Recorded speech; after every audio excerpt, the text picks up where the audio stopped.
Bonjour et bienvenue à cette émission grâce à la luminothérapie. Je suis en feu ce matin. Donc, beaucoup de belles choses ensemble ce matin. Vous saurez nous dire s'il faut tempérer mes ardeurs. Si vous voulez nous écrire, vous êtes toujours les bienvenus. Pénélope@radio-canada.ca.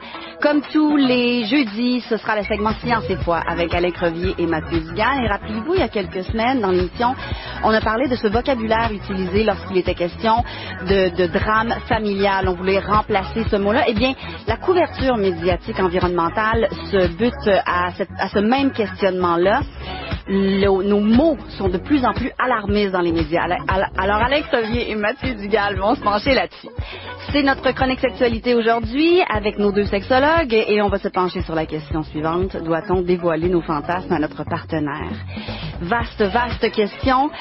Et l'auteur, Morgane Hortin, sera avec nous pour son livre Amour solitaire, une petite éternité. Tous ces textos qu'elle reçoit par le biais de son compte Instagram, ces échanges amoureux que les gens lui envoient. Elle en a fait un deuxième livre. Mais d'abord, Bernard Werber, bonjour. Bonjour. Alors, vous passez de présentation tellement vos livres sont entrés dans nos vies et sont entrés dans la culture populaire. 28 livres en 28 ans. C'est un pari que vous avez relevé, que vous étiez donné à cette époque-là, que vous avez donc honoré. On connaît tous Fourmis, évidemment. Et là, vous êtes de passage au Salon du Livre de Montréal pour une autre dystopie. C'est le deuxième roman de cette trilogie, donc autour des chats. Ça s'appelle Sa Majesté des chats. C'est publié aux éditions Albin Michel. Et je dois d'abord m'excuser parce que j'ai oublié votre livre dans mon lit. Non, mais c'est un très bon endroit où mettre les livres. Je me demandais si vous étiez d'accord avec cet endroit où nichent vos livres. Donc d'abord, je me sens dédouanée. Mais je voulais savoir si votre chat Domino était en mesure de comprendre qu'il est en quelque sorte l'objet d'une œuvre de son maître, ou je devrais dire de son serviteur. Qu'est-ce que Domino dirait? Je pense que Domino dirait, ça mérite des croquettes, parce que c'est un animal obsédé par la nourriture. Je crois que vous avez un chat aussi. Oui, absolument. Mais Domino n'a pas un QI, un QI de chat spécialement élevé. Par contre, il y a une très haute estime, c'est une femelle d'elle-même, qui remplace presque l'intelligence. Il y a un moment, certains individus, peut-être en compte chez les humains, ils se prennent pour des êtres intelligents, et ça suffit à impressionner les autres. C'est le cas de ma chatte Domino. Mais il y a peut-être des femmes qui pourraient prendre des notes là-dessus, parce que la confiance en soi n'est pas généralement un trait assez dominant chez les femmes. Mais je crois que votre chat, par contre, est réellement intelligent. Vous m'avez parlé un peu avant l'émission. Moi, je trouve, mais on trouve toujours nos enfants les plus intelligents. C'est peut-être la même chose pour les chats. Mais c'est intéressant d'avoir créé cette dystopie en s'imaginant que les chats deviendraient donc remplacerait les humains, en fait. Mais cette fascination que vous avez avec les insectes et les animaux est incroyable. Parce que oui, les fourmis, c'est à la suite d'un reportage que vous avez fait en Côte d'Ivoire, bien avant de devenir auteur, que vous vous êtes intéressé aux fourmis. Mais la puce était déjà un objet chez l'enfant que vous étiez, Bernard Werber, qui intéressait. Pourquoi donc? D'abord parce que je m'intéresse à ce qui n'est pas intéressant. Ça m'a toujours semblé un vrai défi de regarder là où les autres ne regardent pas. Et les puces, on les analyse comme des animaux qui nous grattent. Donc à partir de l'âge de 8 ans, j'ai écrit une petite nouvelle qui s'appelait Souvenir d'une puce, qui racontait l'histoire d'une puce, qu'est-ce qu'elle a d'un corps humain. Et c'est la première fois où le système scolaire me disait ce que tu as fait, c'est vraiment excellent. Donc j'ai eu un prof de français qui m'a valorisé. À partir de là, je n'ai fait que reproduire. Vous savez, il suffit d'un seul professeur qui vous fait un compliment et ça peut changer toute une vie. Ah, absolument. Même ici, ce professeur-là a considéré votre œuvre excellente, même si une des phrases dans cette histoire, c'était « Je suis né d'un père puceau et d'une mère pucelle », alors que vous ne saviez pas. Il m'a dit un jour, vous comprendrez pourquoi cette phrase ne fonctionne pas. Et depuis, je soigne tout spécialement ma première incipit, c'est-à-dire la première phrase de mes romans, précisément pour ne pas tomber dans le problème du papa puceau et de la maman pucelle. Noël. Et comme j'ai pas le livre devant moi parce qu'il est dans mon lit et que je me rappelle pas de la toute première phrase, c'est quoi la toute première phrase dans Sa Majesté des chats? J'aimerais tant savoir lire. Et c'est de la bouche d'un chat. Oui. Alors, cette fois-ci, après la puce, après les fourmis, pourquoi les chats? Pourquoi les chats seraient si aptes à remplacer les humains? Je crois que tout être humain qui a vécu avec un chat a d'abord s'est aperçu que le chat, par moment, l'observait. C'est-à-dire, les chats, malgré ce que j'ai dit tout à l'heure, ne sont pas obsédés que par la nourriture. Il y a un moment, ils vous regardent. Et à ce moment-là, il nous vient naturellement cette idée, mais qu'est-ce qu'ils pensent de moi? Et le rapport juste caresse, amour, n'a pas l'air suffisant entre un être humain et un chat.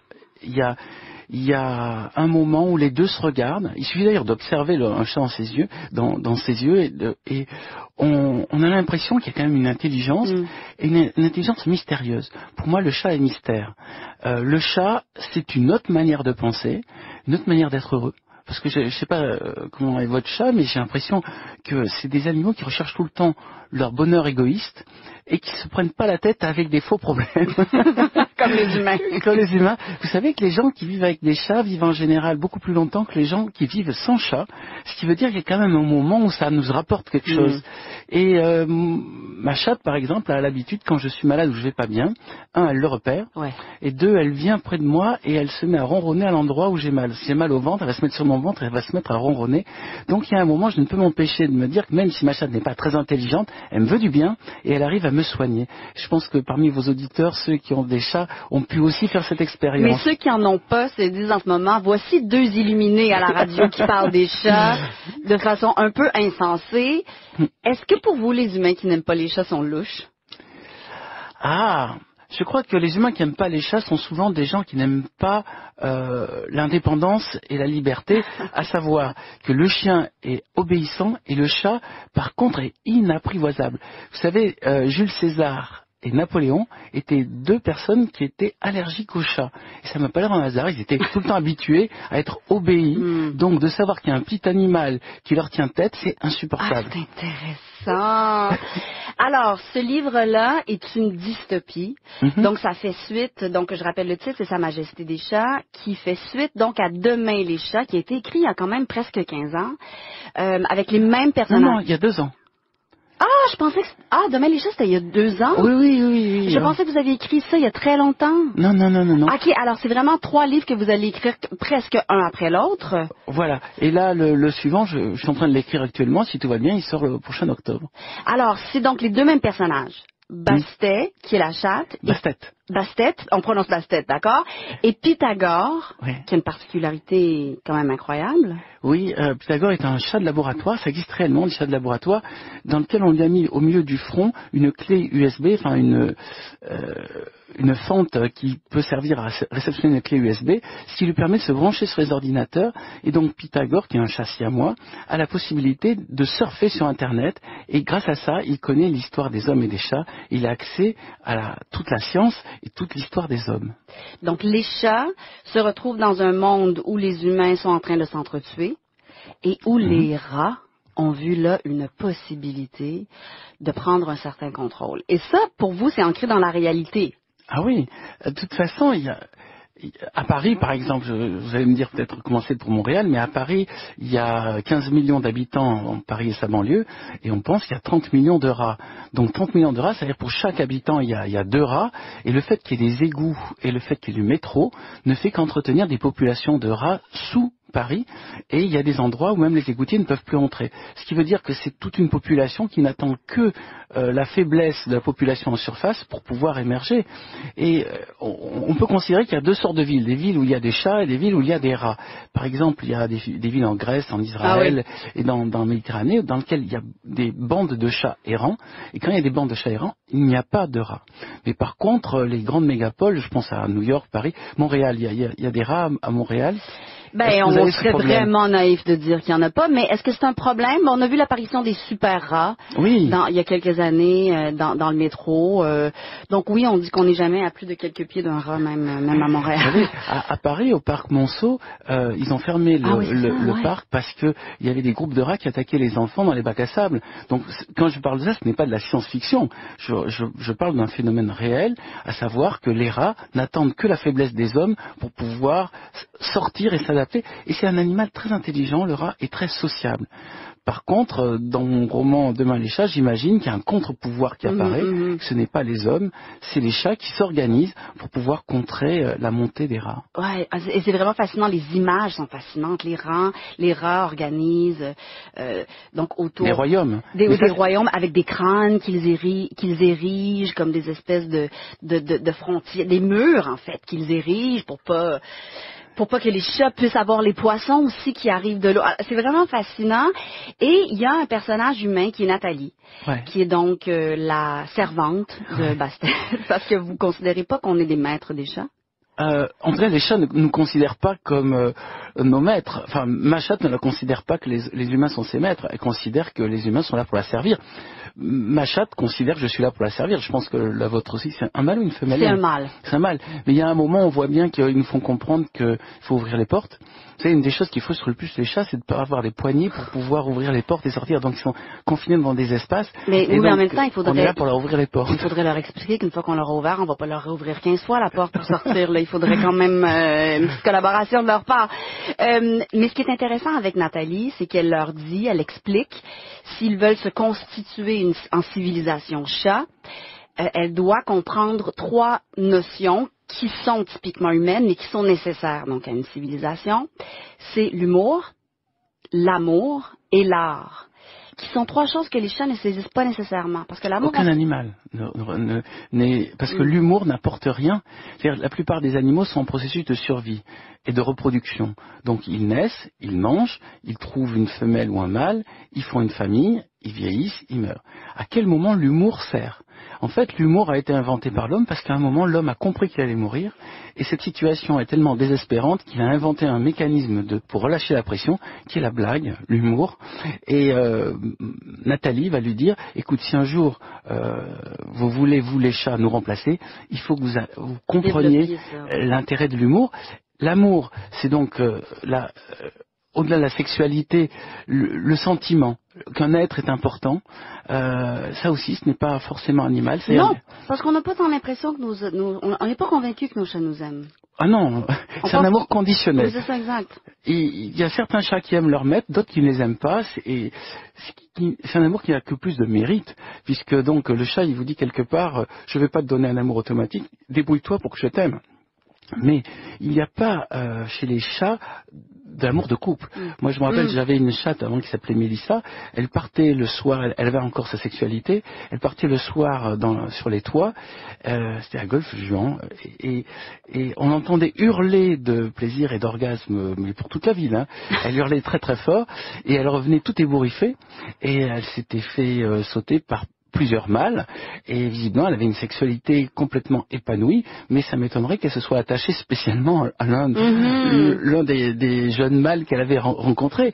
Donc c'est une manière pour elle, la sexualité c'est la fête, mais il n'y a pas cet investissement typiquement amoureux que nous avons chez nous humains. Qui peut gâcher la fête parfois. Qui peut gâcher la fête. Qui a fait tellement de livres, tellement de films, mais en même temps qui crée notre spécificité humaine. Et puis enfin le troisième élément c'est l'art. Quel intérêt pour un animal de faire quelque chose de joli? En général, il y a certains animaux qui font des trucs jolis pour séduire les femelles. Par exemple, les oiseaux font des petites danses où ils se mettent à faire des chants, mais c'est que en vue de la reproduction. Mais l'art en soi est une activité inutile, mais qui est toute l'honneur de l'homme. Donc l'humour, l'amour et l'art me semblent les 3 caractéristiques qui font que notre civilisation, malgré tout, peut apprendre beaucoup de choses à tous les autres animaux. On sent qu'à travers, on sait qu'à travers vos personnages, que ce soit la puce, que ce soit les fourmis, que ce soit un porc, que ce soit d'autres animaux, vous dites des choses en leur nom sur l'humanité que Bernard Werber ne se permettrait pas de dire lui-même en tant qu'humain. Exactement. C'est le principe de La Fontaine, c'est avec des fables sur les animaux, on arrive à faire passer des messages politiques, écologiques, de réflexion philosophique sur notre humanité que sinon ça serait un peu pédant, ça serait un peu prétentieux. Je ne permettrai jamais de dire que l'humanité est en train de creuser sa propre tombe par bêtise. Par contre, je peux dire que un chat observe qu'un attentat terroriste, c'est un être humain qui rentre, qui tue d'autres êtres humains qu'il ne connaît même pas, et que ça n'a aucune logique. Mais pourquoi en tant qu'humain, vous pourriez pas le dire? Parce qu'il y a trop d'émotionnel. Enfin, vous savez, en France, on a eu le Bataclan, on a eu Charlie Hebdo. Donc, c'est quand même des gens qui sont arrivés juste pour tuer d'autres êtres humains. Et à partir de là, il y a eu le choc était tellement fort qu'on peut plus réfléchir. Donc, on ne réfléchit que pour de la peur, de la terreur, de la radicalisation de part et d'autre. Voilà. Et donc, à un moment, je me suis dit, tiens, un chat, lui, on peut pas le soupçonner d'avoir un parti pris ou d'être politiquement incorrect. Donc, il voit juste un type qui rentre avec un fusil dans une école et qui tue les enfants. Il se dit juste, voilà une espèce qui a des petits soucis et qui n'arrive plus à trouver les vraies valeurs, tout simple, de la vie. Parce que nous avons inventé, au nom du politiquement correct ou d'une sorte de vision angélique des rapports humains, l'autorisation pour certains êtres humains de tuer d'autres êtres humains et de dire attendez, c'est normal. Mais un chat, non, il regarde ça, il dit bon, ok, ils sont stupides, mais maintenant c'est à nous de prendre le relais. À la fin de votre livre, vous publiez une liste de lectures musicales. On y trouve du Bach, on y trouve du Vivaldi. Est-ce que vous connaissez Yannick Nézet-Séguin, notre chef d'orchestre? Non. Alors on a Yannick Nézet-Séguin qui est le chef d'orchestre et le directeur musical, directeur de l'orchestre métropolitain, qui se promène partout à travers le monde, mais qui est aussi à la tête d'autres grands orchestres du monde, dont à New York prochainement. Là, il est en tournée aux États-Unis, mais il a, lui, fait une liste comprenant quelques 300 titres, mais pour que les chats écoutent la musique. Alors, il a fait, je vous transférerai, si vous voulez, cette liste de lecture pour chats. On verra si Domino l'apprécie bien. Tout à l'heure, vous avez parlé du fait que votre troisième livre, donc, de cette trilogie est déjà en chantier, et j'ai lu il y a quelques années que vous commencez toujours l'écriture de 2 romans en même temps. Oui. C'est vrai? Et que vous finissez par en abandonner un, donc, en cours de route. Qu'est-ce qui vous fait travailler de cette façon-là? D'abord, j'ai souvent 2 idées en même temps. C'est-à-dire, c'est un peu comme être enceinte de jumeaux. Et puis, au bout d'un moment, il y en a un qui lâche la rampe et c'est l'autre qui survit. Et voilà, je porte naturellement 2 livres à peu près. Dès que j'ai terminé un livre, j'ai 2 projets qui émergent. Et donc j'écris les 2. Et puis après, en le relisant, je m'aperçois qu'il y en a un qui vaut plus le coup que l'autre, ou qu'il y en a un qui ressemble trop au précédent. En général, ce qui m'arrête souvent, c'est la volonté de faire quelque chose de nouveau. Donc bon, là, j'ai terminé ma trilogie des chats pour que ça soit fini, mais j'ai écrit un autre livre en même temps que je vais mettre au congélateur en attendant des jours meilleurs. Mais est-ce que vous faites toujours quelque chose de ce 2e livre-là? Non. Il y en a beaucoup qui sont au congélateur, c'est pour après ma mort, pour les gens le découvriront. Oui. Mais j'avais lu dans Sac d'os que Stephen King avait l'air d'avoir le même problème, savoir que le système littéraire admet 1 livre par an, mais si vous sortez 2 livres par an, vous avez l'air suspect d'écrire soit trop vite, soit d'avoir un nègre qui écrit à la place, soit de vous faire tout le temps du plagiat. Donc j'ai compris que ça rassurait le public d'avoir qu'un seul livre, donc je garde mon autre livre au congélateur. Mais parfois, pour un même livre, ce qui peut paraître encore plus vertigineux, si je pense à La boîte de Pandore, que vous avez publié l'an dernier, 11 versions de ce livre-là, des versions qui diffèrent tant, ou c'est juste... Elle diffère beaucoup, elle diffère de moins en moins. C'est un peu le principe du mastermind. C'est-à-dire, je teste une formule, je regarde ce qui marche pas, et de là, je déduis comment refaire une formule. Mais mon grand secret, c'est de ne pas relire l'ancienne formule. Oh. C'est-à-dire, je ne reprends rien de l'ancienne formule. Une fois que j'ai fait une sorte de livre bancal, qui est une sorte de base, je l'oublie, et juste sur ce que je me souviens qui fonctionne pas, je recommence tout à zéro. Mais je ne fais que ça comme métier. Je fais partie de ces grands privilégiés qui vivent de sa plume, et je peux m'autoriser à faire mes 10 pages par jour, tous les jours. Mais par contre, si vous voyez mes premières versions, elles sont très mauvaises. C'est-à-dire que ma première version, c'est un livre raté qui me permet de comprendre comment l'améliorer. Et quand je fais des masterclass, je leur dis, vous avez envie de faire un livre excellent, renoncez déjà à ça. Faites un livre raté, mais par contre jusqu'au bout. Et là, vous allez comprendre jusqu'au bout. Et vous allez comprendre comment après faire le bon livre. Mais souvent les gens, ce qui les bloque, c'est la volonté de perfection. Moi, quand j'écris un livre, ma volonté est juste de faire de provoquer du plaisir chez le lecteur et de faire que le lecteur oublie l'auteur pour ne vivre que avec les personnages. Les gens qui doivent aimer, c'est pas moi, c'est Domino et c'est Bastet et Pythagore. Et d'ailleurs, dans cette, parce que, on est passé rapidement, mais dans le livre Sa Majesté des chats, Pythagore veut écrire une encyclopédie du savoir relatif et absolu des chats, qui existe pour les humains dans la réalité, mais qui n'existe pas pour les chats. Et on voit votre Bastet dans ce livre, dans ce livre-là. Donc c'est vraiment très ingénieux cette façon. Et cette encyclopédie, vous l'avez aussi publiée en même temps que Sa Majesté des chats. Donc là vraiment, c'est très très intéressant. Quand je regarde vos 3 précédents romans, qui sont inspirez vos propres rêves pour le 6e sommeil, de votre expérience d'hypnose dans la boîte de Pandore, vous avez consulté des médiums pour Depuis l'au-delà, et là je me dis, pour quelqu'un qui voulait être journaliste, vous ne pourriez pas dire les 3/4 des choses que vous avez dit en tant que journaliste, parce que là, il y a beaucoup de haussements de sourcils. Quand on parle de retour dans les vies antérieures, ça a beaucoup fait réagir. Il y a beaucoup évidemment de scepticisme et de doute. Et Bernard Werber est un peu louche, il est retourné dans des vies passées. Brouiller les cartes entre la réalité et le fantasmé. Est-ce qu'on devrait accorder ce droit-là à tous les auteurs? Et là, je pense entre autres à Alexandre Jardin. Quand je pense à ça, qu'est-ce que vous pensez? Alors, moi, j'ai une formation de journaliste scientifique et je suis un passionné de science. Donc, je pars du principe que je ne crois que ce que je vois. Et aussi surprenant que ça va paraître, je suis naturellement sceptique. Maintenant, ça m'empêche pas d'être curieux. Donc, quand je vais voir une médium, je pars du principe que cette personne, tant qu'elle m'a pas prouvé qu'elle avait accès à des informations autres que psychologiques et un peu d'intuition, je n'y crois pas. Donc j'ai les médiums par exemple qui m'ont servi pour faire Depuis l'au-delà, j'en ai rencontré une dizaine avant d'en sélectionner 2 qui étaient bonnes. Donc il y en a plein qui fonctionnent pas bien. Maintenant, le fait d'être sceptique et d'être passionné de science ne doit pas donner des œillères et s'empêcher de se poser des questions. Sur ce qui est le domaine du rêve lucide, par exemple, maintenant, c'est déjà plus du délire, c'est des expériences vécues. Moi-même, j'ai testé le rêve lucide, donc à partir de là, je vais dire, dès le moment où je l'ai testé, je vais pas dire, c'est un truc imaginaire. Rêve lucide, c'est donc, ça fait des décennies qu'on parle de ça, c'est la possibilité à l'intérieur d'un rêve d'en être conscient et de le modeler selon notre conscience, alors que les rêves, pour plusieurs, on décide rien, on décide absolument rien, mais il y a des expériences qui ont été menées. Pour ce qui est de l'hypnose régressive, là, on entre dans un tout autre champ avec un scepticisme, évidemment, qui monte fois 1000.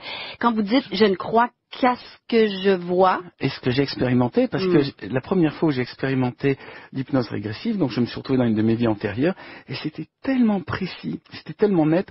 Alors c'est peut-être juste mon imagination, mais ce qu'il y a, c'est qu'avec mon imagination, j'ai quand même, sur certaines de mes vies, j'ai eu accès à des informations qu'on ne trouve dans aucun livre d'histoire, et que j'ai pu après vérifier. Donc à partir de là, je vais dire que c'est une intuition très très très très forte. Mais j'ai un spectacle à Paris dans lequel je fais une séance d'hypnose régressive à toute la salle et j'obtiens à peu près un taux de réussite de 60%. C'est-à-dire il y a 40% sur lequel ça marche pas et 60% qui, quand je leur demande est-ce que vous avez vu quelque chose ou est-ce que vous avez la possibilité de raconter une histoire que vous venez de tester actuellement, il y en a 60% qui lèvent la main et certains arrivent à retrouver leur nom et leur prénom et par moment on arrive à s'apercevoir que le nom et le prénom de la personne correspondent à quelqu'un qui a réellement existé. Voilà, donc pareil, je ne pourrai jamais vous certifier que c'est vrai. Ce que je sais, c'est que quand je ferme les yeux, que je fais ce petit rituel de visualisation d'un couloir avec des portes numérotées qui sont toutes mes vies antérieures, si j'ouvre une porte, je vais me retrouver dans un petit film, comme si j'allais sur YouTube où je lançais une vidéo et après la vidéo est très très précis, c'est beaucoup plus précis qu'un rêve. Alors en fait, j'invite les gens à faire l'expérience, mais je ne pourrai jamais affirmer que c'est vrai, de même que je ne pourrai jamais affirmer que la réincarnation est vraie, de même que je ne pourrai jamais affirmer qu'il y a une vie après la mort, mais je trouve que ce sont des idées qui donnent une perspective à nos existences. C'est-à-dire dès le moment où vous dites que peut-être qu'après cette vie, je vais mourir et renaître, ça veut dire que même si je me trompe, si j'ai raté cette vie, j'ai une possibilité, comme le baccalauréat, une possibilité de revenir pour essayer de faire mieux, et ça veut dire aussi que j'ai eu d'autres vies avant. Est-ce que vous considérez que vous êtes Un excentrique, Bernard Werber. Je considère que je m'amuse bien avec mon imaginaire et que j'invite mes lecteurs à s'amuser bien avec leur imaginaire. Maintenant, je suis hors système littéraire parisien, je suis hors système littéraire tout court. J'essaie de faire quelque chose surtout de nouveau et d'original qui fasse que les gens se posent de nouvelles questions. Et quand j'écris, mon souci est qu'une fois que le livre est terminé, le lecteur se sente bien, sourit et a envie de faire des choses de lui-même, qui a envie d'entreprendre des aventures. Et je crois que c'est le devoir de la littérature, c'est de laisser le lecteur heureux. C'est le devoir de l'art même. L'art, c'est fait pour rendre les gens heureux. L'art déprimant, les livres... Ou pour bouleverser, ou pour en tout cas pour ébranler certaines convictions qu'on peut avoir de la vie et de mais je ne crois soi-même. pas à la littérature dépressive. Je ne crois pas à cette nouvelle littérature parisienne dans laquelle les gens ne font que râler, se plaindre et dire qu'on va tous crever. Moi, je crois que on va avoir des problèmes, on va trouver des solutions parce que l'être humain est un animal qui a un imaginaire. Et avec cet imaginaire, il trouve des solutions originales, fantastiques, qui nous a permis maintenant de vivre dans un monde que je trouve finalement pas si mal que ça. Alors, Bernard Werber, Sa Majesté des chats et l'Encyclopédie du savoir relatif et absolu des chats sont tous les deux publiés aux éditions Albin Michel. Ces deux livres-là, vous allez les présenter au Salon du Livre, Voilà. donc à partir d'aujourd'hui, mais jusqu'à dimanche, en séance de dédicace. On va mettre l'horaire complet sur notre site, comme ça les gens pourront vous trouver facilement. Et puis à la fin du mois de novembre, vous allez au Salon du Livre d'Angoulême et le 8 décembre au Salon du Livre, on dit Asnières? Danière. Asnières, donc, au Salon du Livre d'Asnières. Bernard Werber, cet entretien était palpitant. Merci beaucoup d'avoir été avec nous ce matin. Merci Pénélope. C'est un plaisir. Je trouve que vous avez un super prénom, Pénélope. Peut-être pour un éventuel... Oui, exact. Peut-être pour un éventuel personnage d'animal. Pourquoi pas? Je serais vraiment curieuse de voir l'animal que vous allez nommer Pénélope. On s'en reparle, Bernard Werber. Au revoir. Il en a coulé de l'eau.